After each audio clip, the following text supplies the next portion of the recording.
This morning, dozens of dignitaries gathered for the dedication of the new 5-story, 125,000 square foot forensic sciences and biomedical research facility on the campus of OSU's Health Sciences Center in Tulsa. As many of you know, the research that we've historically done has been somewhat constrained by inadequate facilities.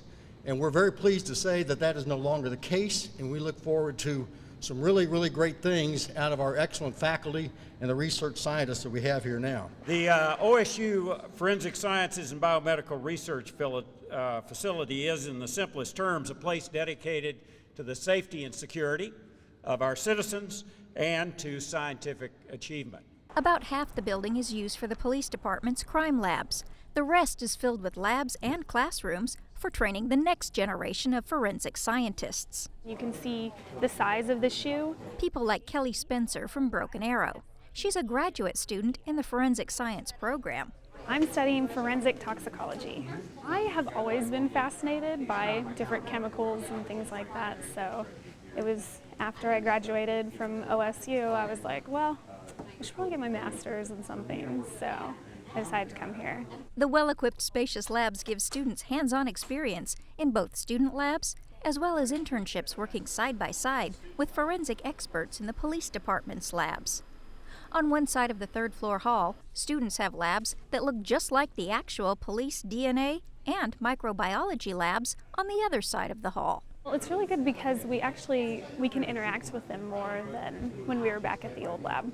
The collaboration between a university and a city police department to put both police and student labs under the same roof is rare in the world of forensic science.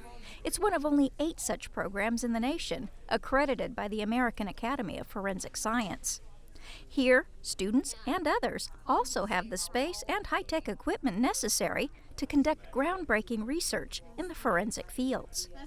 OSU President Burns Hargis says that's good for the students and researchers.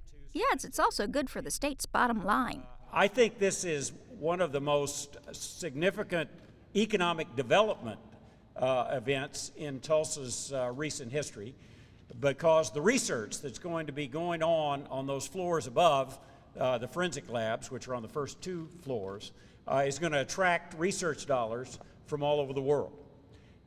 When you think of economic development, it really occurs when money comes from outside a region into the region. Otherwise, you're just trading dollars. Well, research brings in money from all over the world into Tulsa, and that is economic development. Research and training done here will also help some problems that have long plagued Oklahoma's crime fighters. There is a tremendous backlog in the DNA analysis. The new labs won't get rid of that overnight, but it will help. It will help some, but once again, the demand is much greater than the facilities, and that's why we're training graduate students who will be able to then function in this same arena. Dr. Tom Glass says this facility is equipped to train students on-site and via the internet, which increases the number of students that can enroll in its programs. Kelly Spencer expects to graduate from her program next summer and will immediately begin looking for a job, fighting crime using the latest scientific techniques. For O&R, I'm Kathy Tatum.